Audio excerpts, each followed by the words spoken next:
seen anything like that. No good. Wide right.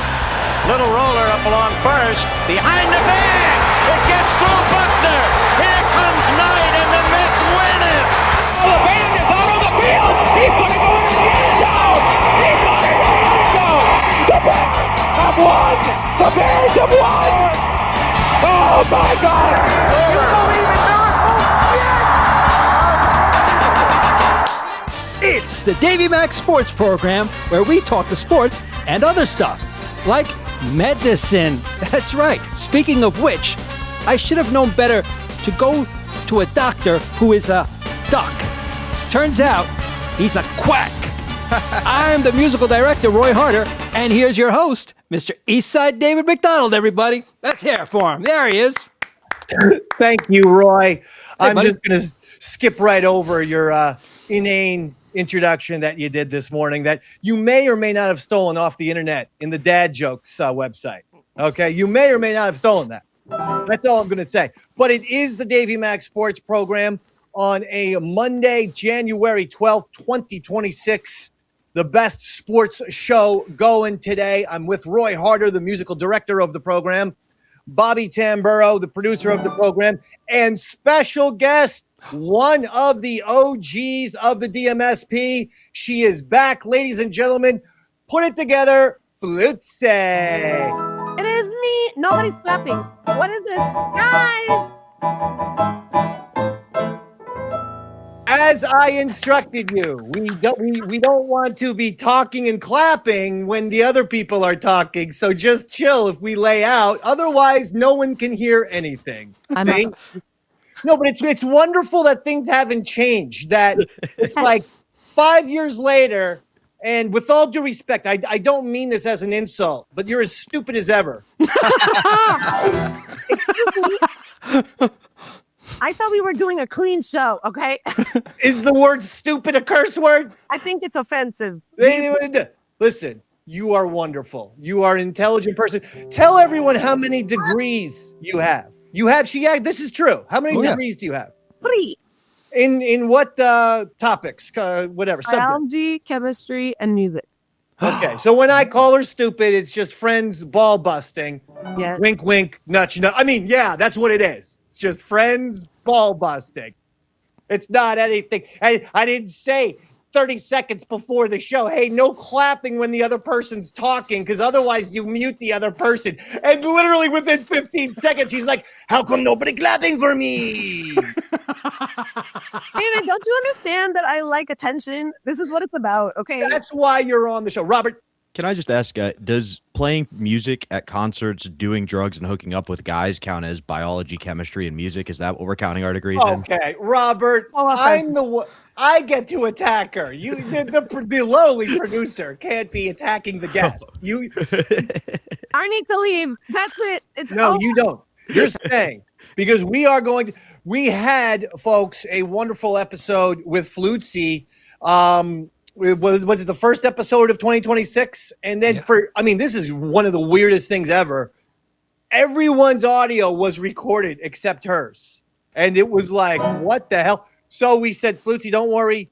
You're going to be on the next episode. And she is. And by the way, she's off to a raucous, enthusiastic beginning, which I appreciate. I really do. Huh? We are going to be doing all kinds of football talk. I'm just going to tell you.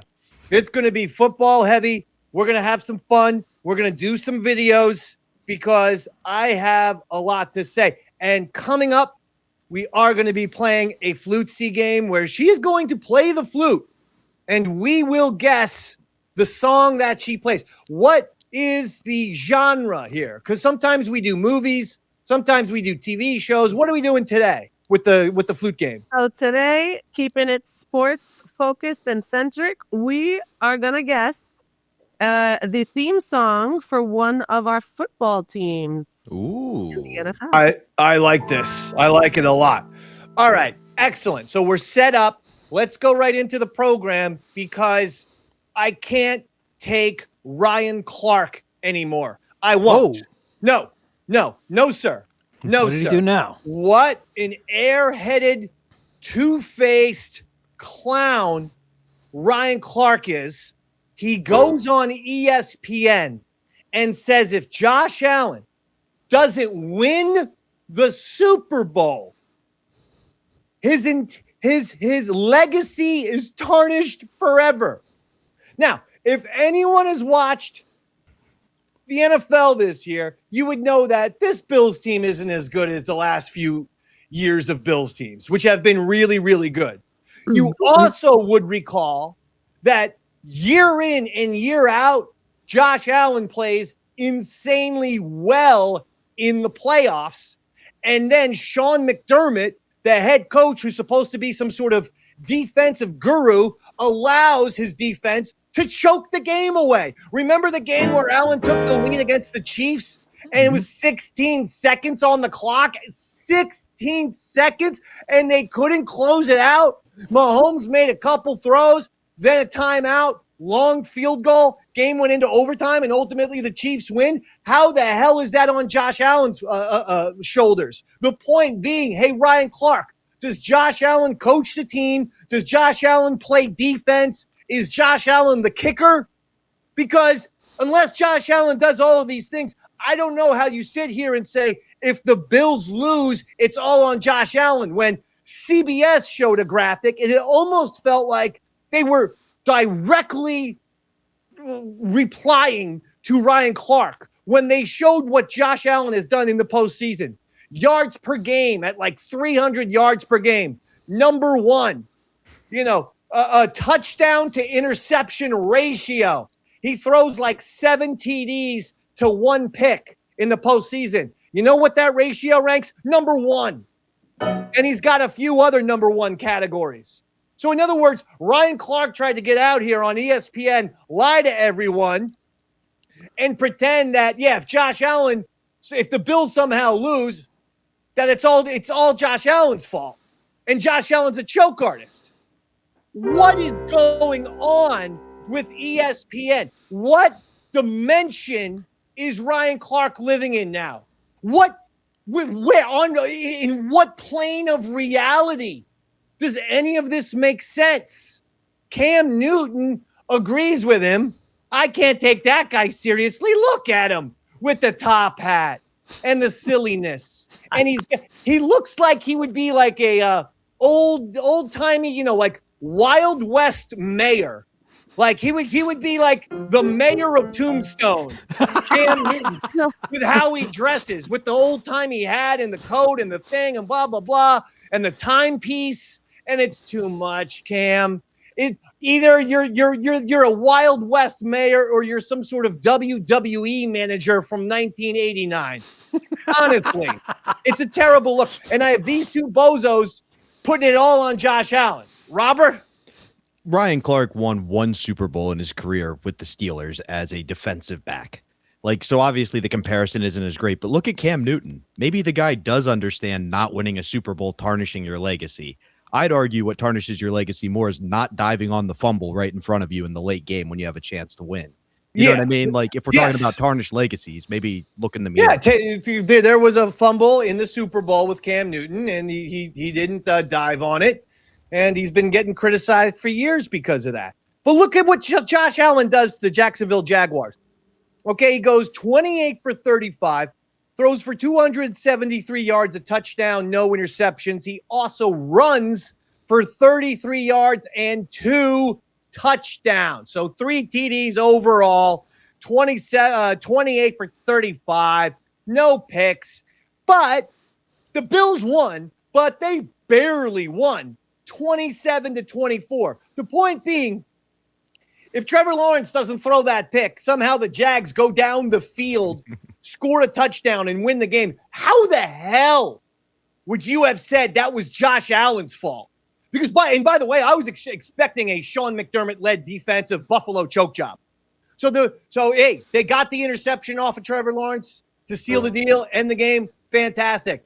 But if somehow the Jags win that game, they were prepared to say Josh Allen's legacy is tarnished forever. This is where Ryan Clark's honesty and intelligence and almost morality needs to be called into question here. What's the deal, Ryan Clark? It makes no sense There comes a point where ESPN has to address, is this guy just out there for the worst takes sort of deal with the trolling?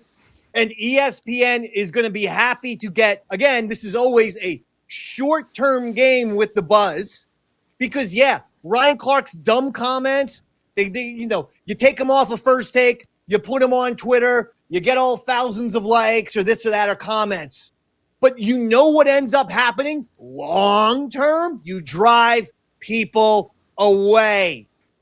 There's only so much stupidity that a human being can take before they go, I'm not wasting my time with these bozos anymore. I can't watch this junk. There's only so much. It's insulting to one's intelligence. Ryan Clark, it's bad take after bad take. That should be the name of the show, not First Take. It's horrible. It's a horrible show at this point with horrible people, clowns, each and every one of them. Roy Harder, put him on the Shizer list. Shizer! Shizer! You're the ones that we despise! I agree. I couldn't agree with you more. If you're watching just for the bad moments, you're gonna just watch the clips then, right? You're not gonna watch the whole show and wait for the bad takes. You're just gonna wait to see what other people put out. You're gonna lose the viewership long term. Long term, the ESPN corporate shill machine, which is vastly corrupt, doesn't understand the damage that they're doing to themselves. They don't get it. And it's infuriating. I don't understand why ESPN can't comprehend this. Show the sports. You know what? A lot of these shows, do you need Get Up followed by First Take, followed by, every single show, it's the same people. Ryan Clark, Dan Orlovsky, Mina Kimes. You get 18 hours of programming with these airheads. And they're, oh my God, are they on a soapbox? They are such sermonizing douchebags instead of just covering the sports and having some fun. And then when you call out a guy like Ryan Clark, he'll try to diffuse you with, well, I played the game. Who cares? Who cares? Seriously, who cares if you played the game? It doesn't mean you're not stupid. With all due respect, I'd surmise there's a hell of a lot of dumb football players. I don't know. I've known a few. They're not always the brightest bulb in the box. And I'm a football fan, and I'm not dogging on every single player. I'm just saying, just because you're on television, since you're an ex-jock, does not mean you're more intelligent than me or anybody else. You know because what? oftentimes, you're stupider, Flutzy. Let's take a poll. Is this guy more or less intelligent than our one and only Eastside Dave McDonald? Everybody, comment below. Comment below. Oh, you want the poll to be on the video? Dave is saying or not. Tell us your feedback. All right, fine. Flutzy wants the poll. She's in charge of the poll. Of course, you're not going to be getting any results right now since this video is going to be uploaded in a couple hours. No Big problem. surprise. Flutzy wants the poll. We'll figure it out. Listen, I'm not on the poll, but I'll take a poll. Okay. Speaking of ex-jocks, Robert, there's a video. You got to go down. It's the woman who's being nice to current Jacksonville Jaguars coach Liam Cohen, which this video is going viral today. I can't wait to show it to you, Roy, because all right, let's see it. This video, we'll just let me set it up for a second. Okay. So I'm going into it because the Bills beat the Jacksonville Jaguars, as I said, 27-24, after Josh Allen was absolutely brilliant. Just totally brilliant. And by the way, I'm a New York Giants fan. I'm not even a Bills fan. Just for the record, that people know my teams. So it's New York Football Giants, Yankees, Knicks, Notre Dame Devils. Those are my teams. But this guy, Liam Cohen, right, he turned around the team. Phenomenal job. They lost 13 games last year. Obviously didn't make the playoffs. This year, They win 13 games, make the playoffs. They played well against Buffalo. Trevor Lawrence, I don't know if he's the guy. He seems to come up small in the big-time moments. Obviously, that last interception was a nail in the coffin. So Liam Cohen, the head coach of the Jaguars now, after the loss, he does the press conference there. And listen to this question from a journalist. I want to tell you congratulations on your success, young man. Thank you. you. Hold your head up, all right? You guys have had a most magnificent season. Thank and you did a great job out there today. Appreciate so you it. just hold your head up, okay? Thank and you, ladies ma'am. and gentlemen, Duval, you the one, all Thank right? you, ma'am. keep it going. We got another season, okay? I appreciate Take it. care and much continued success to you and the entire team. Thank you, ma'am. That is the Question? Very good. From the member of the media in the press conference. That's the question. Now, Phrase. now, I find this question quite suspicious. Let me first bring up the fact that the Jacksonville Jaguars are owned by Tony Khan, or actually Tony Khan's dad. Tony Khan is this weirdo nerd with glasses and strange hair who runs the WWE competitor AEW.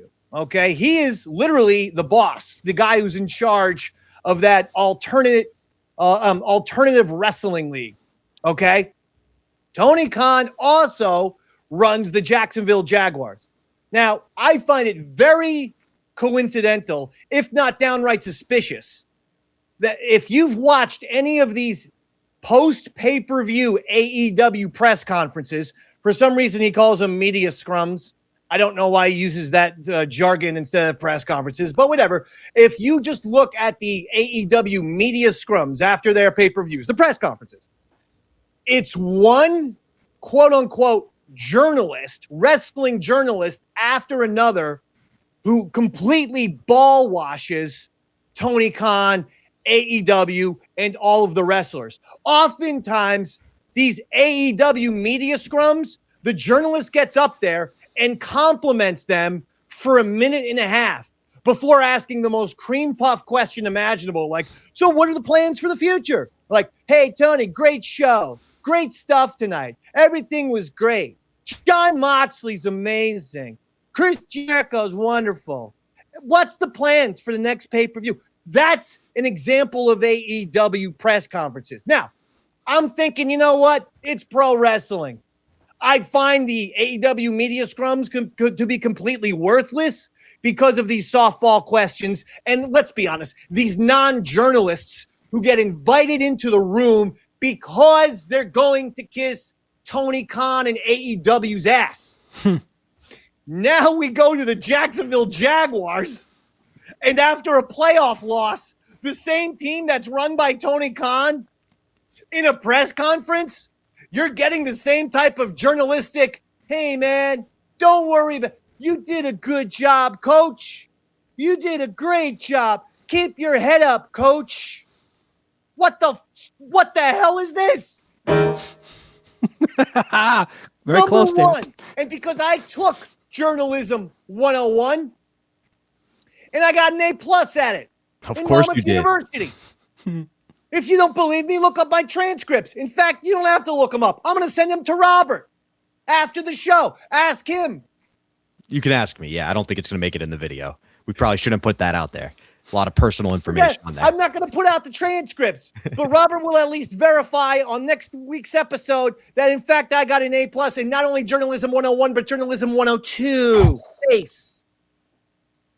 Wow. So the point being, I learned a few things, yo. Number one, never make yourself the story. Now, every person in sports is commenting not on the Jacksonville Jaguars loss, not on Liam Cohen's performance. They're commenting on this woman. She made herself a part of the story. That is Journalism 101. You do not do that under any circumstances. Number two, and by the way, don't even tell me for a second that this wasn't the plan. Because a real journalist, if she really felt this way, she has such Mother Teresa empathy for this dork, Liam Cohen, by the way. Oh my God, she has to pick up the head coach of the NFL who's making millions of dollars to win football games. She has to make him feel better. You know what she could have done? Waited till after the press conference. She's got the pass. She's in the building. And you walk up to Liam Cohen and say, Coach, by the way, great job. Team had 13 losses last year. They have 13 losses this year. I know the playoff loss. This loss is crushing, but you will be back next year. Wonderful done. Wonderfully done. That's it. And she could have done that away from the cameras and the spotlight. But she didn't, did she? She didn't. She made herself a part of the story. That is breaking the rules 101.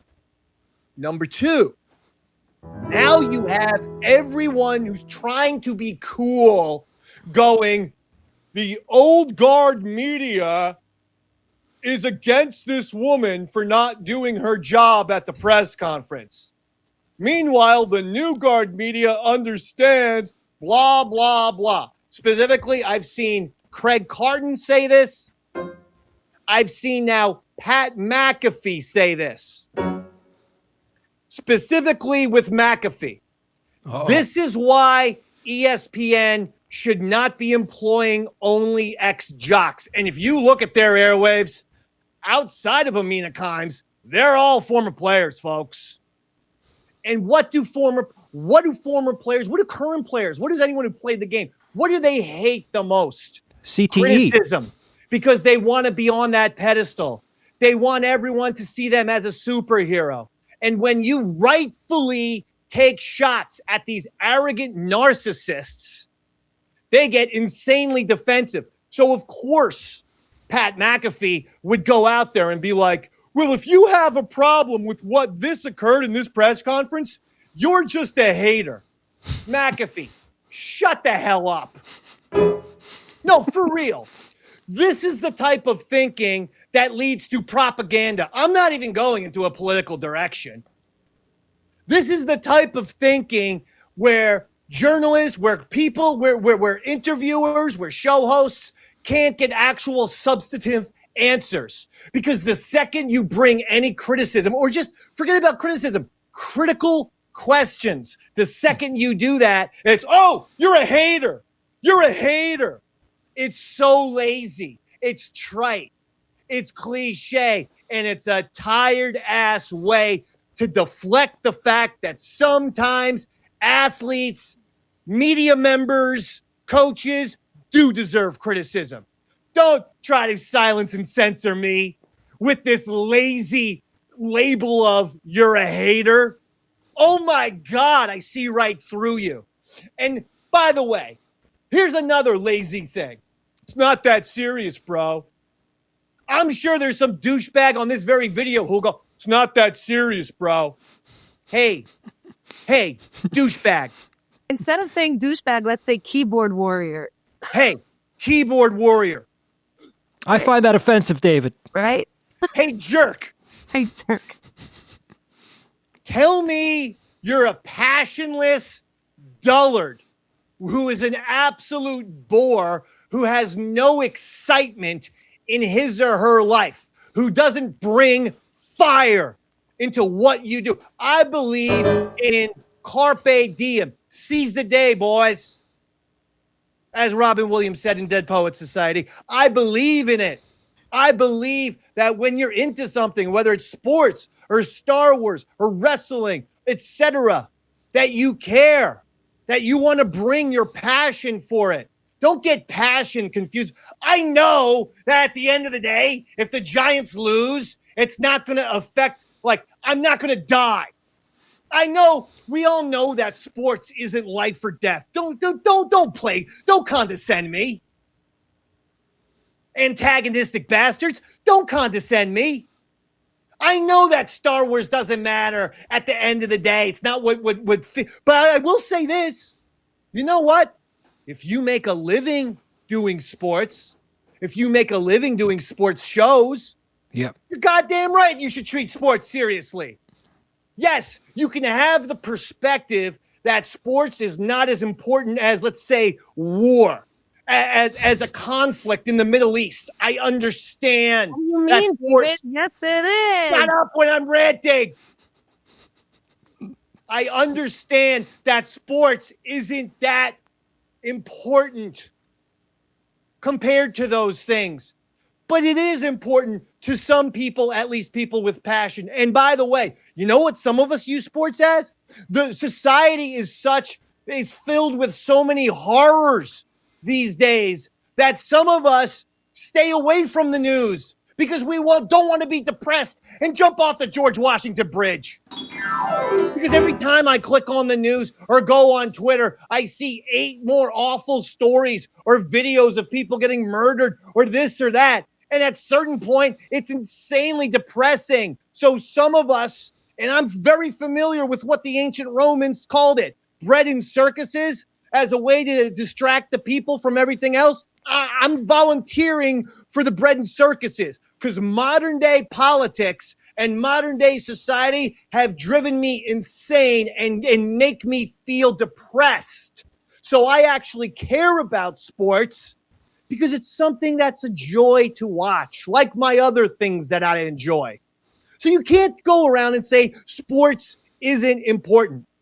And you also can't say, and by the way, to the McAfees of the world, what people do with sports is they celebrate big moments, athletes, they celebrate those things in a big way, but they also then criticize those things in a big way. You do something well, you become a god in America. You make hundreds and hundreds of millions of dollars when you do well because we do take sports that seriously.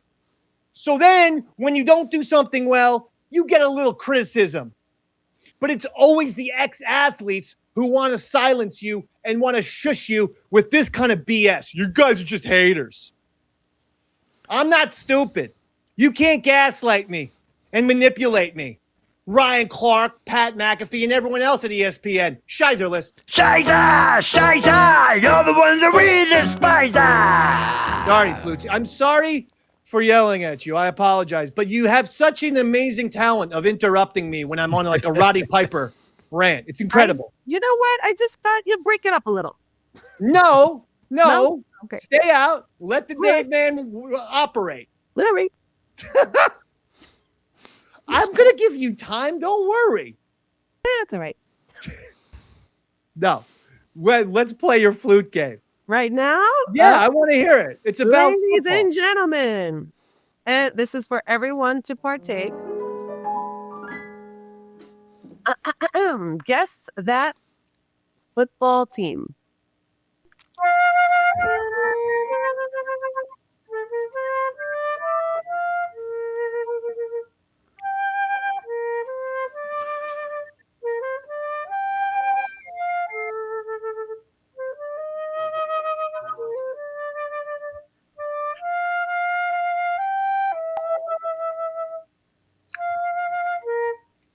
Sorry. Yes. Do you have your hand up? I can't see. I do. All right. Fly, Eagles, fly. Yes, it is. Theme Very song, good, David. Theme song to the Philadelphia Eagles, who lost to the San Francisco 49ers. Nick Sirianni and A.J. Brown want to stab each other on the sidelines. I told you, folks. I said it 3 years ago. It's taken a little bit longer. But I told you that Nick Sirianni actually has one of those. His face is so punchable that the second it goes south in Philadelphia, it's going to go really south. And there's going to be infighting and people wanting to murder each other. Go look it up on the Davey Mac Sports Program. I mean, Dave Stradamus literally calls everything I called this 3 years ago. Yeah. And I maintained it even after they won the Super Bowl. This year, I said, yeah, but if the second the Eagles go south, people are going to despise Nick Sirianni. They despise A.J. Brown. They despise I don't know what the hell's going on with the Eagles. Robert, what were you going to say something? No, it goes exactly back to the point you were just making. Like, sports isn't life or death, but it is a metaphor for life. And that's how a lot of people use it. All season, A.J. Brown's been on the sidelines complaining, I'm not getting enough touches. I'm not getting enough touches. Then in his moment in the playoffs, what does he do? Drops 2 big passes. Like, you have to be prepared. And the same thing for life. Like, yeah, it doesn't matter in the long, big, grand scheme of things. The Jaguars lost. But what does matter is how you respond to a loss. It's not okay. You didn't do your job. You know what I mean? Like, and if you put that message out there, it really does kind of create this softer feeling around sports, where it used to be like the cool story would be this guy gets fired, comes back, coaches another team and wins. That's the redemption story people used to lean on. Now it's like, no, it's okay. You did a good job. You almost what bothered me about the lady's question to Liam Cohen was she made herself part of the story. And then these nimrods like McAfee don't understand that, because at the end of the day, these ex-jocks are dim. They don't have nuance, and they don't understand bigger picture stuff. And what will happen is, if this becomes the trend where the reporter has to suck up to you at the press conferences, what will happen is the slippery slope to nothing important will ever get asked. No. Nothing important there will never be any criticism. And by the way, that's exactly what a lot of these ex-jocks want. They don't want people calling them out on the carpet. Which is nuts, because that mentality of, oh, just turning the team around and losing in the first round of the playoffs is the opposite of the mentality they had to have their entire careers. Can you imagine? I mean, let's give an analogy. Can you imagine if after the Bay of Pigs, the reporters were like, hey, JFK, I know a whole bunch of Cubans got slaughtered under your watch, and you didn't really give them any backup or air protection from the U.S. military, and it was a total disaster. But, hey, man, you're a good guy. You're doing good. It'll be better next year. And I know that you're going to say, oh, well, that's real life, and it's all real life. Yeah. Everything's relevant. That didn't happen. That was a defining moment in Kennedy's presidency where it was the first time the press ripped his ass apart. Famous press conference where they were all over him. Yeah. Because they were like, what the hell happened? What is this fiasco? What is this? John, you keep your head up, young man. Yeah. You keep your head up. What you did was great. Mr. President. Mr. President, that beautiful red head of hair you got, you keep it up. Yeah. Duval. I don't think you... Yeah. I'd like to claim him as a redhead, but I think he was more of a brunette, Robert. One of those light brown hairs. Oh. I think. Kind of like Roy. Sometimes we get confused, though. Yeah, sort of like Roy. God damn. But, well. I'm a redhead, David. Guys, sorry. The point being, it's so transparent that anyone defending it's funny. Anyone defending this is like, oh, the old guard media has a problem. Yes, because journalistic standards have fallen off the table. Yeah, they've fallen off the table. They come on, they're in the toilet. That's why. Can you imagine the Nuremberg trials if they were like, it's okay, guys, we'll get the rest of them next year? That's my point. It's no, but you gotta see things for a little bit bigger picture. And for anyone trying to be like, oh, how dare, I mean, people just must be miserable if they're hating on this lady. No one's hating on the lady for wanting to be nice to Liam Cohen. We're hating on the moment and the place where she did it. You do it off the air. You do it away from the cameras and the microphones. Like I said, you have that press pass. You're in the building. You would have seen Liam Cohen 5 minutes later in the hallway. Go out and talk to him if you absolutely feel the need to be like you're doing a good job. But the second you use valuable time, by the way, because there's 100 journalists in that room, they're not all going to get questions, and many of them have questions. So you've used the valuable journalistic time to make the story about yourself. That is a cardinal sin in journalism. Sorry, A+, journalism 101 and 102 at Monmouth University. She didn't even ask a question. She just made a statement, which she could I have know. done in the article she wrote about this. Flutzy, None of that was needed. Flutzy, if you had to ask a question to Liam Cohen, the Jacksonville Jaguars head coach, after the game, What would it be? Go ahead. After the game? Yeah, in the press conference, if you were there instead of the woman, what would you have asked him? His team just lost to the Buffalo Bills 27-24. They played well, but Josh Allen and the Bills were able to escape with a victory. What would you say? I would have said, so we all know what we know. We know that you lost. And it was probably avoidable. But, your team fumbled the ball, pun intended. So how do you think you could have coached them a little bit better to, win the game instead? As horrible as that began, it's actually better than the woman's not question statement.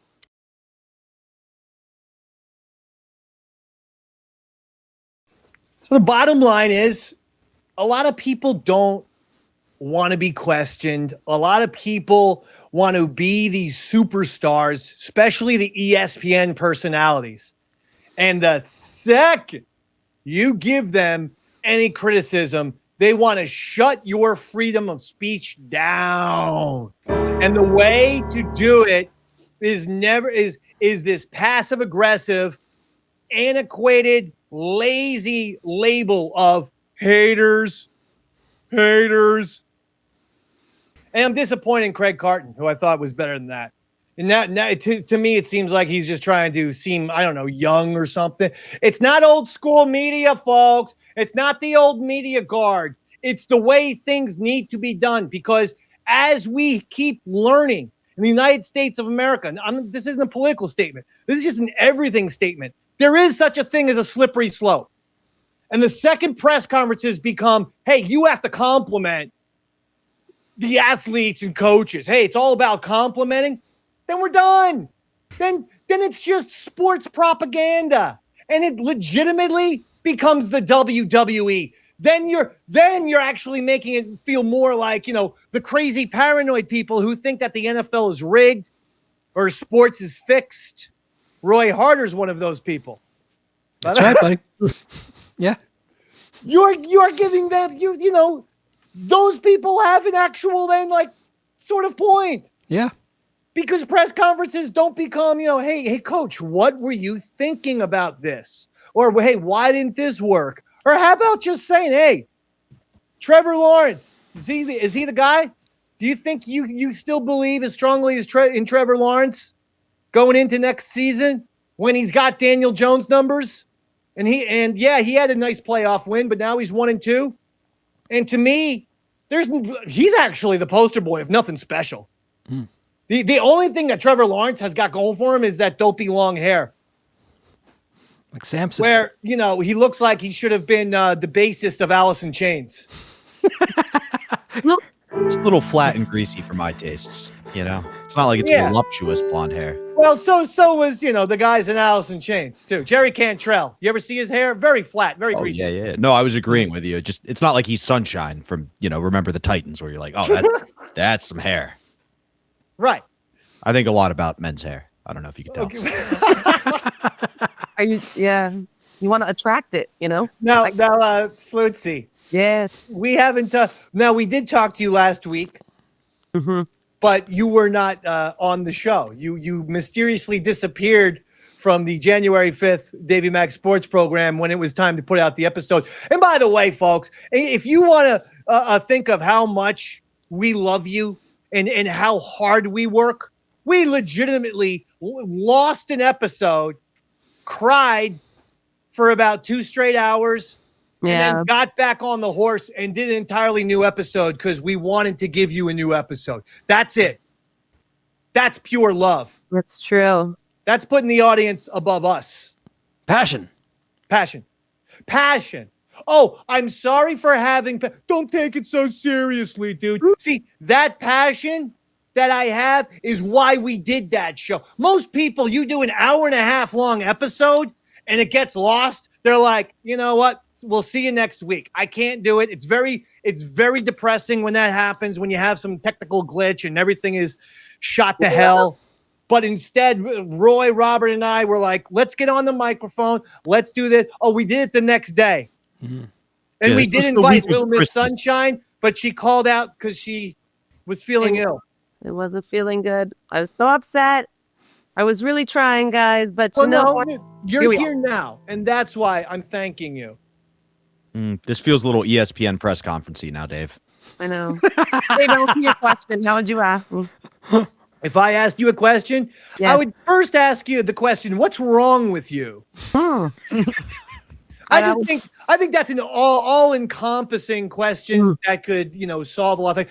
Number two, I would say, where are we living now? Are we still in Manhattan, Bronx, Queens? Where are we In doing? the Brooklyn? city girl for life. Does that mean Manhattan? Manhattan, yes. Expensive, Bronx. no? Expensive. It is. One of Question. the most expensive in the world, yes. This new mayor says he's going to help everyone with rent. Have you gotten any checks or anything yet? Help? No. Help everyone with rent. You know what else he says? We're going to make all the buses free. And my first question was, how? Well, are there any free buses? No. This guy, first off, I don't know. I there's a lot of people watching this, I know, and we all have our own opinions about things. Oh, yeah. I'm not trying to even get political. I'm just talking about certain things, And I just want to know, use the good old noodle. You got to be like, well, it sounds good what he's saying, but how would that actually work? I was just trying to see if it's benefited you yet, because you do live in Manhattan. Why live in Manhattan? Why not go the old Queens Brooklyn route? Well, I'll tell you. I was born and raised in the Bronx. Bronx. Go back to the Bronx. Arthur Avenue is sensational. I know. Oh my God, smells like fresh bread every single day. I could just walk around Arthur Avenue and smell bread and cannolis all day long. Oh man, I It's know. the best smelling I don't think street it's in New bread. York City. All the other streets pretty much smell like piss. But Arthur Avenue in the Bronx, it's the best smell. It might be the best smelling street in the United States of America. To me, it smells like probably where Santa's house is at the North Pole. Somewhere between the cannoli and the affogato. It's true. But Cannoli sniffer is a new thing I'm going to start calling people. cannoli? You're such Cannoli a sniffer. You're such a cannoli sniffer. cannoli sniffer. Oh, Now, go ahead. All right, no, that's not all with ESPN. Kirk Herbstreit's done it again. Or at least people have found footage of Kirk Herbstreit talking about Indiana. In case you don't know, the college football playoff semifinals happened. First of all, Miami defeated Ole Miss in a very, very good game. Actually, that fourth quarter was unbelievable. One of the best fourth quarters I ever saw. Back and forth. Miami, though, they win, even though I thought they could have called that a pass interference at the end, but wouldn't have ensured anything because in college, you don't get the ball at the spot of the foul. So, in other words, Miami would not have gotten it at the 1 yard line because there was a possible pass interference in the end zone. They would have got it at the 20 because the pass was from the 35-yard line. So, it would not have ensured Ole Miss winning the game, Robert. Now, with that lack of pass interference call, can the Miami fans stop complaining about the 2002 championship? You got your call back. It took a long time in the making. I'm not going to lie, but there's your makeup call. That's fair. You're talking about the Miami-Ohio State game from back in the day where Ohio State defeated the Canes to win the national championship. The other game was what are we talking about? Oh, the Indiana. Indiana annihilated Oregon. I couldn't believe it. I thought, oh my God. I thought maybe the team, like the Oregon team, got food poisoning from the meal the night before. It was so bad. well, It was not a good performance from Oregon. And what happened immediately, by the way, that brings Indiana to 15-0 for the season. So the college football national championship game comes down to Indiana and Miami. If Indiana wins, they will go 16-0 this year and have the Heisman Trophy winner. you are looking at a candidate for the best team of all time. I can't say it's a little bit difficult to say who the best team. You have that LSU team with Joe Burrow. I would actually put in a couple of the Tebow Florida teams. You have the USC team with Reggie Bush. I don't care that the crooked NCAA took away their national championship because Reggie Bush got a free tattoo from somebody. Stop it. That team was insane. How about the Ohio State team whose third string quarterback won the national championship? That's got to be up there. Not bad. I agree. But now this footage has resurfaced of Kirk Herbstreit talking to Linda Cohen last year when Indiana was beaten by a very good Notre Dame team that made it to the championship game. Here's what Kirk Herbstreit had to say about. First round is now complete. All home teams won. They not only won, but they won by double digits. What is your biggest takeaway from this first weekend of the 12-team playoff? That I hope next year the committee won't get caught up in what the social media and a lot of people who are fringe fans get caught up in, which is wins. They had 11 wins. They must be good. Who did they beat? I think is much more important than how many wins you have. That's old school way of approaching it. Indiana having 11 wins and beating nobody, that doesn't mean they're one of the 12 best teams. Remember, I know, Linda, I'm not taking this out on you, but there's a big difference between deserving and best. Yeah. What this is all about is giving us the best 12 teams. Now, it's subjective. How you want to figure out the best 12 is up to you, but that's what I want to see. I don't want to hear about wins. How many wins? Winning's obviously important, but just because you have 11 wins doesn't mean you're better than a team that maybe had a tougher road that had 9 wins. So I think we get too caught up in how many wins you have. It's really more about who are the best 12 teams, and we need to get the best 12 teams in this tournament every year. It's a fantastic point, Kirk. It's not a fantastic point. Linda. You idiot. Linda, it's a terrible point. In sports, it's all about wins. Yeah. Stop it. It's not about, and this is exactly what my point was weeks ago about the dirty corruption machine, which is ESPN, who partners with the SEC and ACC.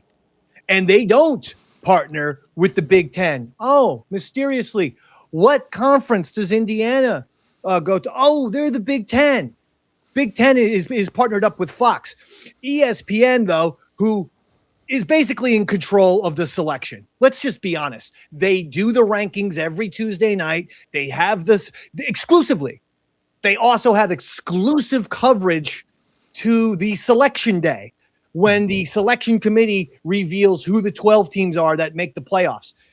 This was the propaganda beginning all the way last year of guys like Kirk Herbstreit and Paul Feinbaum and more demanding to get SEC schools in there that didn't deserve to be in. It is now official. The SEC is overrated, period. And Kirk Herbstreit made one awful point after another. I mean, all you have to do is look at who the deserving teams are. So then by that philosophy, Kirk, how could you have not said that Notre Dame deserves to be over Alabama? Oh, you got him there. Yeah. Because if you watched football, Notre Dame, who had the better record, 10-2 against Alabama, 10-3, right? They had 3 losses. Yes, the conference championship counts. I don't want to hear that anymore. You can't have the conference championship count because when the team wins, they get an automatic berth. But all of a sudden, when you lose, it doesn't count. Can't have it both ways. Can't flip-flop. Stop it.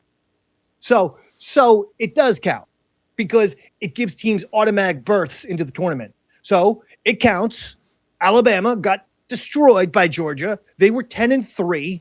They barely got past Auburn in their last game of the season. Meanwhile, Notre Dame absolutely destroyed Stanford in their last game of the season. Both teams, by the way, Stanford and Auburn, were under 500. So they're comparative teams. And yet Alabama somehow got in over Notre Dame, who, by the way, was also on a 10-game win streak. And according to Las Vegas, was one of the 4 top teams that Las Vegas had, all the books had, to win the national championship. Notre Dame was a top 4 team. No one knows more about sports than the guys in Vegas. We know this. Year in and year out, they call it as it is. And Notre Dame had Vegas had Notre Dame as a top 4 team. So Kirk said, well, it's about the teams that deserve it. A 10-game win streak. Vegas says it. They end the season with a bang. Meanwhile, Alabama absolutely sucks. So forget about this whole deserving. I've never seen a more obvious attempt for ESPN to completely manipulate the entire college football system. They are constantly trying to orchestrate it for SEC teams. It needs to end. They're ruining the sport. SEC is not going to win for 3 years in a row now. Speaking of which, did anyone see this viral video? Because this guy is popping up. My good friend, Progeria Feinbaum. Oh, there he is. And this clip has popped up. This is the one from August in which Progeria Feinbaum makes a real big declaration of this year, the year that just happened. Here, watch this. Question that I have for you, and it's really just to have it on record. Who's going to win the national championship, and is it going to be an SEC team? It is. And by the way, if it's not, I'm leaving the country because I am so sick and tired of being harassed by Big Ten fans on our show. The Big Ten has literally done nothing. They won 2 national championships. Michigan won 1 2 years ago. They won 1.5 national championships, I think, and before that in 70 years, and they act like they invented football. Alabama has won about 15 national championships in my lifetime. Now, I realize that's not a good comparison to a realistic lifespan, but I believe Texas is going to win. I didn't mean to avoid your question. It's going to end all this, and on January 20th, I'll be the happiest man in America because I won't have to listen to the Big Tenors, or as my callers call them, the Little Tenors. Well, number one, Paul Feinbaum is as old as Yoda, so his lifespan goes back 900 years. So that isn't a fair comparison. Paul, I agree with you on that. Number two, hey, Paul, I will personally drive you to the Newark airport because your ass needs to go. You said it, not me. We didn't say it. I think we should start the hashtag deport Feinbaum. 100%. Mm-hmm. I didn't say it. That could really bring a lot of unification to America as a whole. I wouldn't everybody even could get on board. Who would even think to say such a thing? What kind of nut job would be like, hey, this conference that I am such a shill for, that I am just a pure propagandist for, and somehow ESPN has put me on their airwaves. So it's like now I am national television guy who all he does is try to gaslight for the SEC. He has to leave the country. Paul Feinbaum, the Davey Mac Sports Program will give you exactly 1 week to get your affairs in order. But this time, next week, on January 19th, if you're not out of America, I'm calling the authorities. And we all know, I don't want to make it political, but we know what authorities I'm calling because I don't want Flutzy also to get deported. She's got one of those, Well, is it all Puerto Rican with you, or is there Colombian, or what else do we got? No, there's no other Latin countries. Yeah, she said that real quick. No. I want to see the ancestry in me. I can't get me. We demand a birth certificate on this show. You have to bring a birth certificate next Monday, otherwise. To show up to this show. There's definitely some French in her. I could see that. Maybe even some Italian. Yes, you're correct, Roy. Look at this. I could spot You just said there's no other countries. France and Italy are 2 other countries. No, I mean, I thought we knew that, but yes. No, we didn't. How do we know that? Yeah, I have. I would. What do? Am I cutting your hair and doing a DNA test when you're sleeping? It's better to use saliva, by the way, in case you decide to do that. You got to use this instead of a hair. All right, listen. This is a family-friendly show. Well, in case you need to take somebody's DNA. I know, but you're going into a Hawk Tua direction, as we all know. Oh, that's a sexual innuendo. You're the one who said you got to spit on that thing. No, you gotta like take some spit. Different. Whoa. Different. So it's hysterical how much these people lie. And then when it blows up in their face, they go, oh, well, how dare, well, you're just haters or you're trolls or you're negative people. It is so manipulative how ESPN is acting and letting their personalities act these days. It's insane. They've lost all control.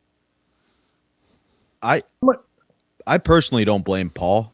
Like, I blame ESPN for giving Paul the platform. There are a lot of guys like Paul who live in the South who can't really root for that side anymore, so they just pour all their energy into the SEC. It's the last living legacy of the Stars and Bars for them, if you catch my drift. So they pour that same energy. They can't be wrong, and that's why they're such diehard SEC fans. I hear you. That's fair. Before and we then move one last person who is now in the crosshairs, and she's brand new in the crosshair game.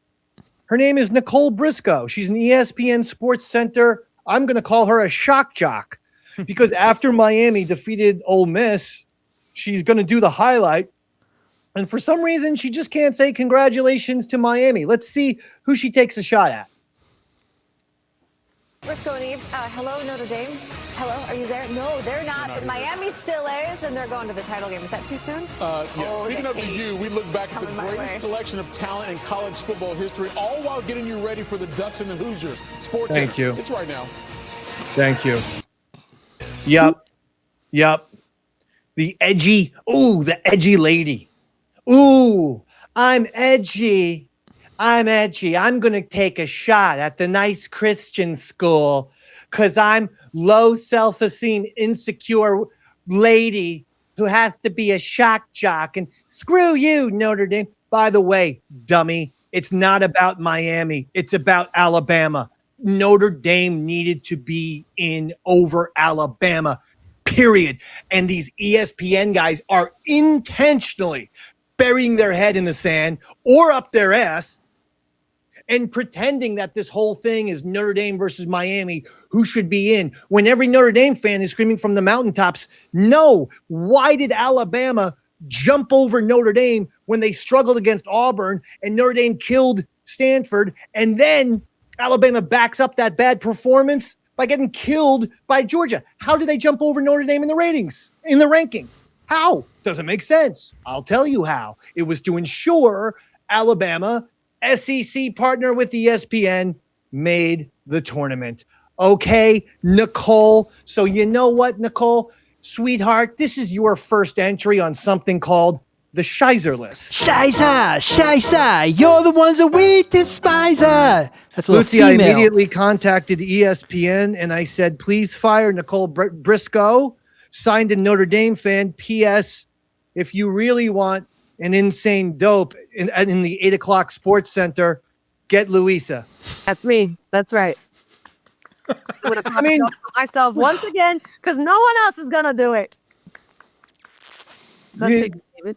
I didn't want to applaud you being called a dumb, crazy person. Oh, now, Robert, don't take the high road now. Okay, I know what you're doing. Talk about gaslighting. I see. Yeah, don't gaslight, Robert. Robert, don't gaslight. What? I don't think Flutzy saw last week's episode where you defined that word for us, Dave. I know. That's okay. She's smart. I'm sure she'll pick it up quickly. 3 degrees, though, is impressive. I don't want to put you on the spot. Can you do a little flute with no music in front of you? I don't even care what you play. Just something fun. Something fun? Anything.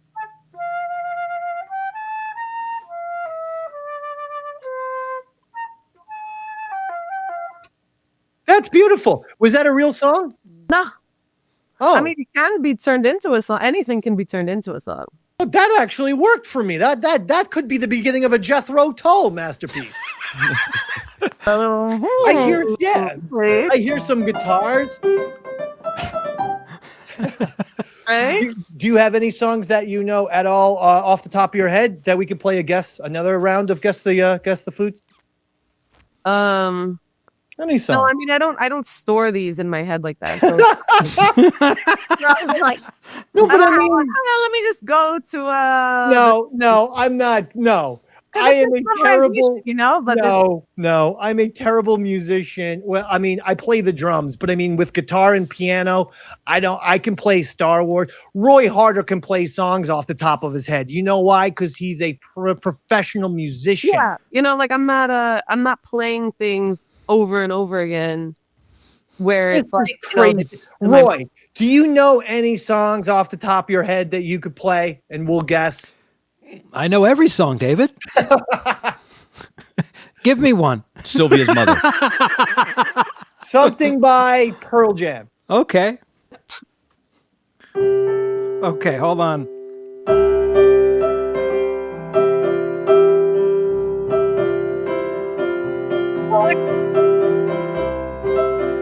David? Daughter. Very nice. Excellent. Do you have any more? Sure. Give me some Pearl Jam. I mean, another Pearl Jam. Okay.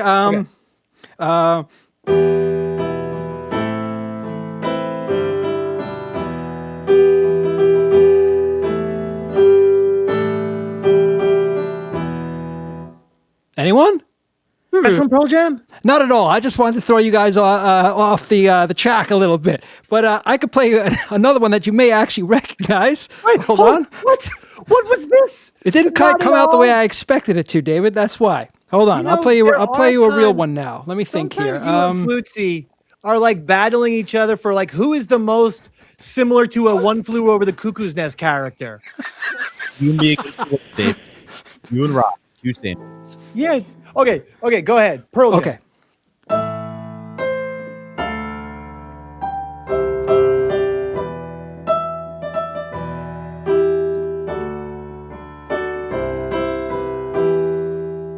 Oh. You could do that again.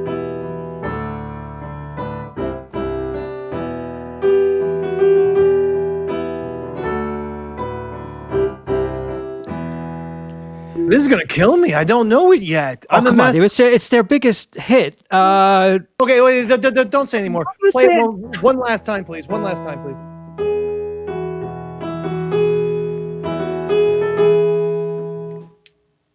Yes, David. Jeremy. Thank you. Wow, man. Finally, Jesus, you couldn't guess that? Wow. Yeah, David, you couldn't get that?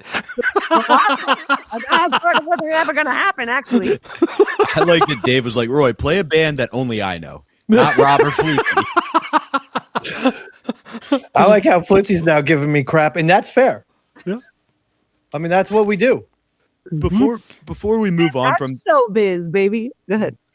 Before we move on from the NCAA championship, Dave, can we talk about the Lane Kiffin supervillain situation for a minute? Did you hear about this?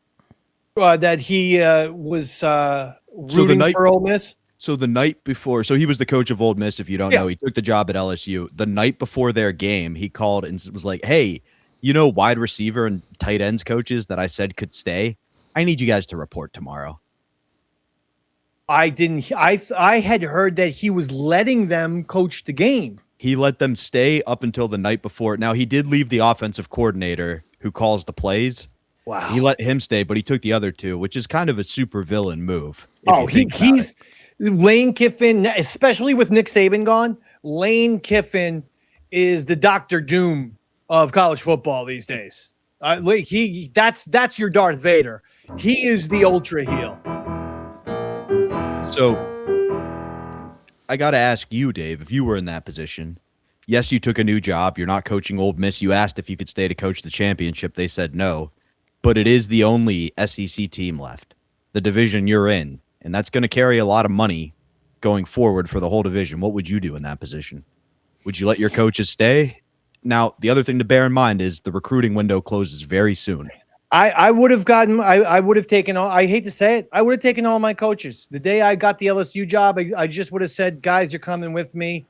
I would have probably felt bad and said, somehow maybe I can make a few phone calls and maybe there's a few guys who I know that aren't linked up with the team or this or that, and maybe, or I can get them to coach. Because, I would have taken all my guys. I've got no problem with Lane Kiffin. I find him funny that he's such a heel.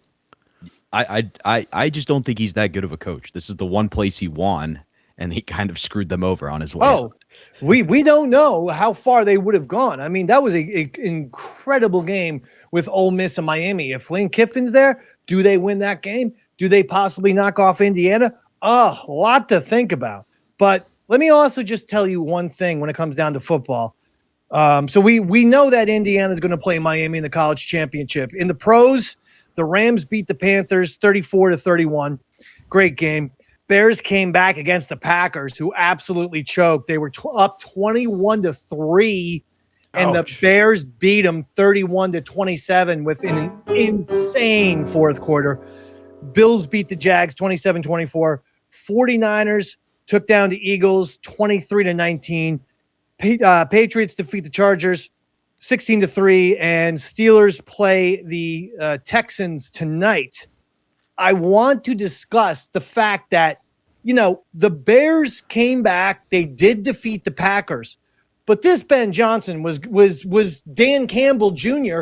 going for it on every single fourth down, including times where he could have kicked the field goal. And all I'm seeing is coaches leaving 3, 6, 9, 12 points off the board in a playoff game where every point is sacred.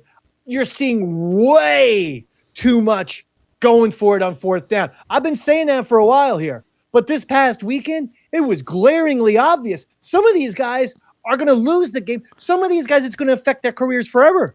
I mean, we don't know if the Lions are going to get back to where they were if Dan Campbell kicks 2 field goals in the NFC Championship, the Lions win the game. They're in their first Super Bowl in franchise history, but he had to go for it on the fourth down a couple of years ago.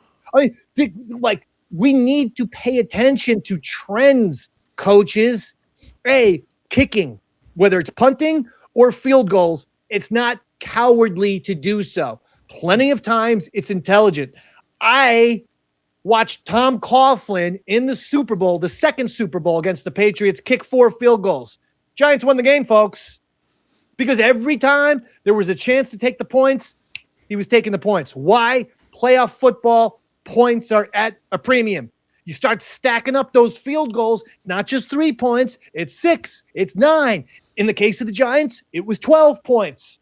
He didn't decide, 4th and 2, I got to go for it. Otherwise, people are going to think that I'm a chicken. I am telling you, this is way more about narcissistic NFL coaches and their ego as opposed to what's best for the team. I'm telling you, that's the only explanation. But also, it's stupid because sports, all sports, are copycat leagues.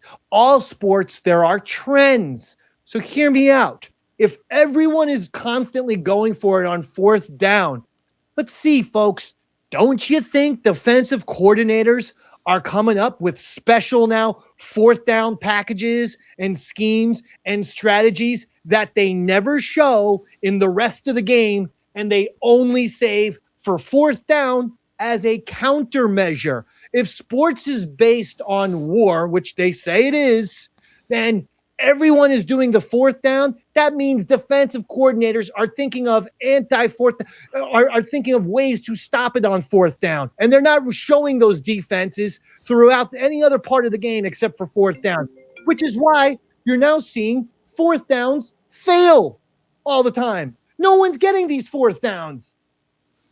Just like the 2-point conversion. You go for it on fourth down in the fourth quarter. Simple as that. Every sport is turning into analytics nonsense. Well, the computer, the stat sheet says I have a 48% probability if I get it, and blah, blah, blah.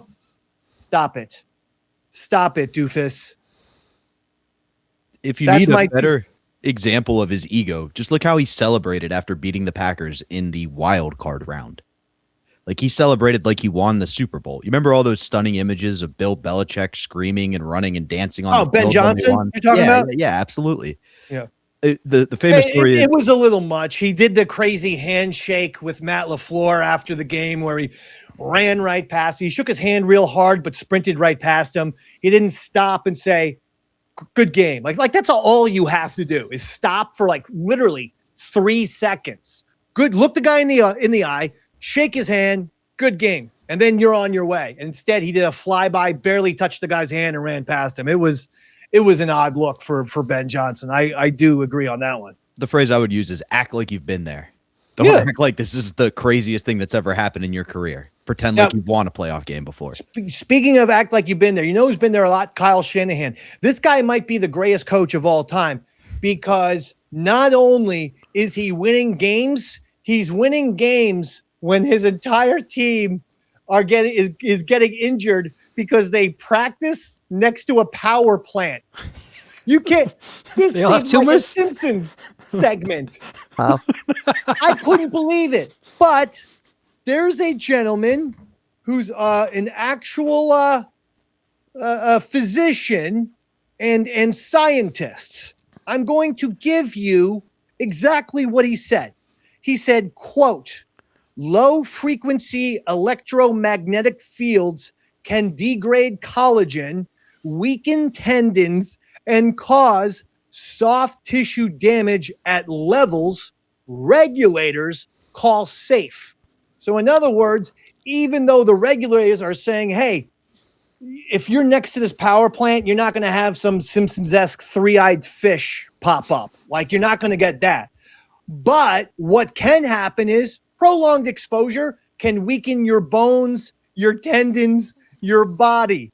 Meanwhile, the San Francisco 49ers are the team that have dealt with the most injuries the past 3 years.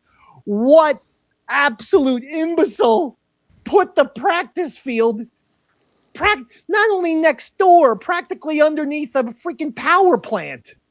That's crazy. It's insane. That's crazy. This is why any guy, any general manager, any coach, any ESPN personality thinking that they're smarter than us, they're completely out to lunch. They do things like put their practice field next to a power plant, and then all of their players suffer injuries for years now. George Kittle is out. He's out. He got hurt. You got Brock Purdy hurt all the time. Christian McCaffrey hurt all the time. When he was on the team, Deebo Samuel was hurt all the time. They were always getting hurt. Is it possible, though, that while the electricity negatively affects the players, it makes Shanahan a better coach? Like, it's making him smarter? It's kind of like a superpower, right? Well, Shanahan is an unbelievable coach because he's playing with a couple of, he's playing with a roster full of Mr. Glass. It's just everyone is just extremely fragile graham cracker bones. I can't believe it. And by the way, they're advancing. So you know what? Especially with the game not in theirs, they see these teams don't practice on their stadium because they don't want to, damage the field. All right, they treat the field like gold, and then they repair the field all week for the next game. Well, the Niners are on their way to Seattle. They're playing the Seahawks after their victory over the Eagles. Point being, since you don't have a game in your stadium next week, play in the stadium, boys. Don't play in the goddamn nuclear radiation stadium. Wow. Which is the 49ers practice field. They should change their name to the San Francisco Chernobyls. Yeah. It's crazy. Well, what's even more shocking is they don't petition to change this. The players, anyone. They built the practice field. This is their fault. There's no petition. This is their own dopes who were the architects and engineers of their new stadium and their new practice field. Because don't forget, years and years ago, they used to play where the San Francisco Giants baseball team played. In the old Candlestick Park, right? I know. But then the Giants built their new place. They built this new place. So they built their place next to a power plant. I mean, stadiums are not known to be built in nice neighborhoods. They're typically built in very cheap neighborhoods, and Take a look, historically speaking, where all the New York stadiums are. Okay, here's the practice field. I mean, here's the stadium, then here's the practice field, and literally right here is the power plant. My point would be, if here's the stadium, put the practice field over there so that you have all this distance between the freaking power plant and the practice field. Oh my God. Because by the way, in that area, I saw an overhead shot. It's parking lot city. So they could have put the practice field wherever they want. Poor planning, Let's David. take a poll. Are these people, smart or are they dumb? Let's comment in the comment section below, and I'll get back to you. I'll give you the results of the poll next week. All right, fair enough. Tony Khan, and then this is it. Wait, Tony Khan. This is it. Adam Schefter. He saw a report from Ian O'Connor. Both of these guys are single source, sketchy reporters, especially Schefter, though. Schefter, I compare all the time to Scott Templeton from The Wire, season 5. Oh, yeah. If you, if you saw that show, Roy. I know. I'm actually in the middle of rewatching it now, David. It's so funny you mentioned that. So Scott Templeton, Adam Schefter, same dude. I see. Same very dubious reporters. So I thought it was funny because Ian O'Connor sometimes gets that moniker. Ian O'Connor said that John Harbaugh, who's been fired by the Ravens, who the Giants, my team, the Giants, are looking at, he said, Ian O'Connor said the Harbaugh lost the locker room. The guys weren't paying attention to him anymore. Meanwhile, Adam Schefter goes, what Ian O'Connor said, quote, couldn't be any less true. Oh. Bam. Oh. Now, that's very rare that a journalist would basically call out another journalist for having a false story. That's extremely rare. I would just say to Adam Schefter, both of you guys are tools. Yeah. Adam Schefter is the king of one source. Going back to my journalism class, for basic stories, we're talking the schools shut down because the crossing guards are sick this week, okay? Even something stupid like a local news story like that, minimum of 3 sources. Obviously, the more important the story is, your Watergates and whatnot, you need 5, 7, you need 10 sometimes sources. You need a lot of sources to verify these things. The minimum is 3. Adam Schefter and to a certain extent Ian O'Connor are both known for an agent calls him up and says, here's the story, and he just runs with it because he has to have the scoop, not realizing he's being played by the agent. Yeah, that the agent wants this messaging out there. So an agent can go, oh yeah, the Chargers want to pay my guy $120 million for 6 seasons, but Washington's going to pay them $150 million for 7 seasons. So we're looking at those without verifying. Adam Schefter will just go to his little laptop and go to his phone, tweet it out there.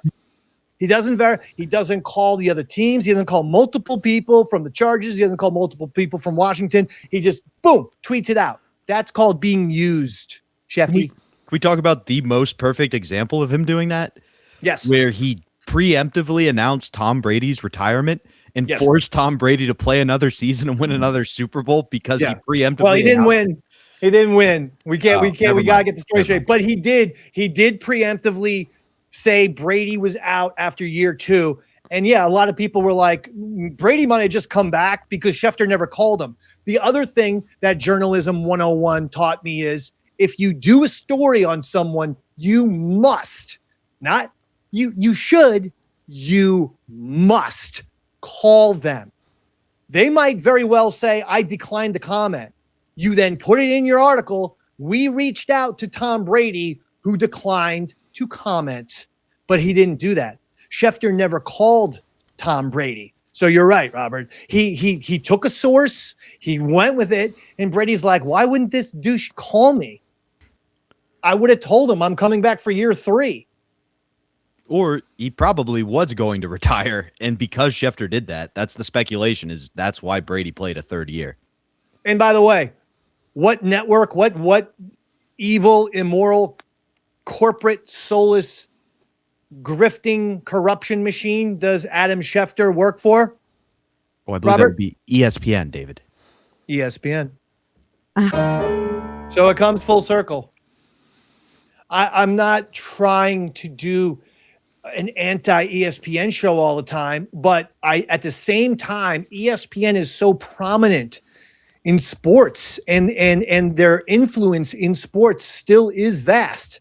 That if they keep making these mistakes, someone needs to call them out, because at the end of the day, they're beginning to ruin the integrity of sports. And people like me who want to watch sports as a distraction, as a way to escape the everyday horrors of modern day society, I don't want my sports to be ruined any longer by ESPN. Okay? I really don't. That's it. Flutzy. With you, David. Anything. Better than drugs and alcohol, am I right? You're damn right, Flutzy. Now talk to us as we're about to leave. Yes. But before we do, what's going on in your world? I mean, any projects you'd like to promote, or anything you're doing, or the modeling career has been successful? The flute. Yeah, it's been good, but I think I might be taking a back seat on that for this season for the first time. Why? You don't like my focus hasn't been 100% there because I'm a little bit split. I think you come up to a point in your life and you kind of like, you just gotta like decide. Like we were just talking about like Brady retiring, right? Like, why do people decide at a certain point that they need to just like move on or like do something else or kind of, So I think I'm not saying I'm retiring. I'm just saying that this season the focus isn't there so much. But for all those people who are interested, 1 second, please. I'm texting Adam. 1 second. I'm texting Adam Schefter. Flutzy is retiring from modeling. And all we right, know Schefter what says he's gonna. Write that article, baby. Schefter said he'll tweet it out in 4 minutes without verifying anything. Okay, great. So then in case he does tweet, then I'll come back with a vengeance. This is playing right into Flutzy's hand, where now she wants everybody to tweet at her. No, Flutzy, you can't retire from modeling. We want you to stay so badly. You're so pretty, Flutzy. Exactly. So, it's my real name, Luisa Ladavisi. We'll put it in the description, I imagine. What's your real name? Luisa Ladavisi. I thought you were like Cher, and I actually thought Flutzy was your real name. Well, you know what? It's my middle name. Well, you're right. It is a real name. It's my middle name. Flutzy, Luisa Flutzy. Could you legally change your name to Flutzy? Like do it in Manhattan. You go right into City Hall, and I would hyphenate my last name. I would add it to the end. You would put it. No one would have it. I start that lineage, by the way. Like no one else on the face of the planet in history would have this name. So it would be Ladavisi Flutzy, or it would be Flutzy Ladavisi. Luisa, I think I'll put at the end. Wow. So there's no mistaken. There's no mistaking. Like, oh, is it like when you have a hyphenated name, they take the end or they take the first part of it first? What? You're asking me? I have no idea. I don't know either. Whoever has let's take a poll. For people who have hyphenated last names, okay, please comment in the comment section below. Is your last name mistaken? Do they take the first part or the second part? All right. Watch for 0.0 comments on that poll. If anybody guides me. Hold on. Roy. Yes, can David. you do the Flutzy song? Because everyone loves that one. Flutzy. Keep going. Flutzy. She like a lucky. She not a Molly. She got the Rocky. Flutzy. Maraca. El Catina.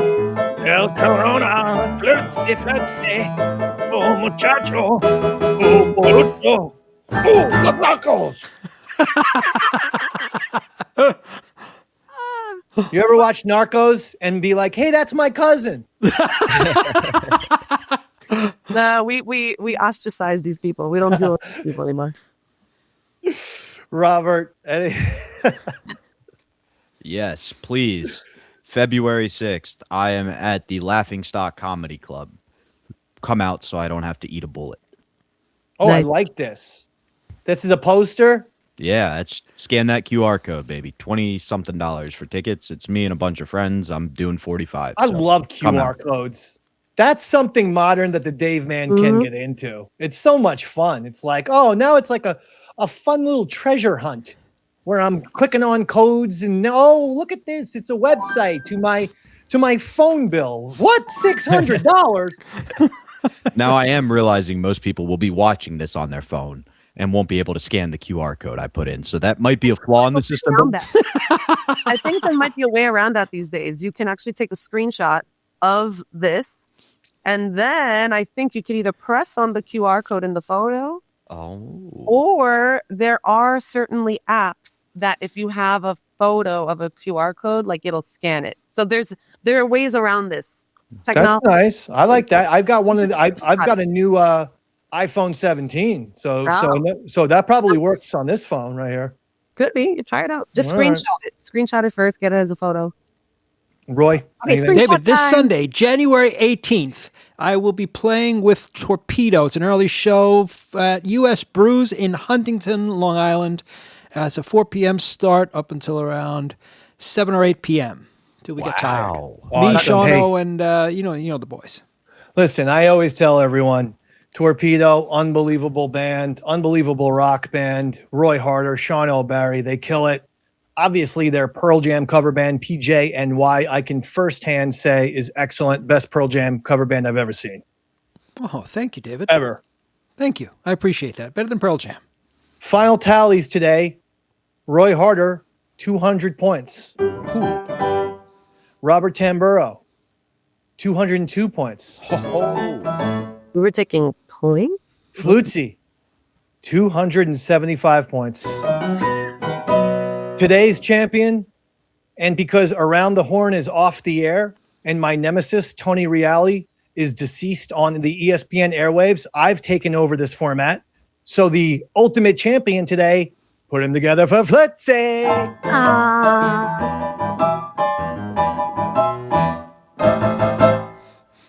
Oh, thank you. I feel so special. Excuse me, guys. I'd like to thank Oh boy, here it comes, David. God. I want to thank God, because without God, nothing else is possible. You wouldn't be here. I wouldn't be here. Nobody would be here. The earth wouldn't be here. All right. Okay. Yeah. I want to thank Roy, you're gonna have to. God Roy, wasn't play her out. here. Roy, play her out.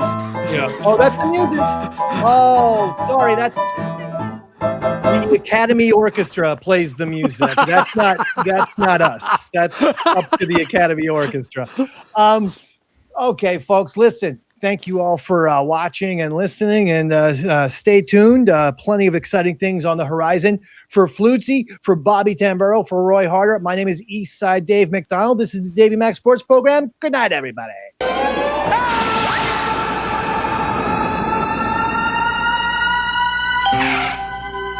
Thank you.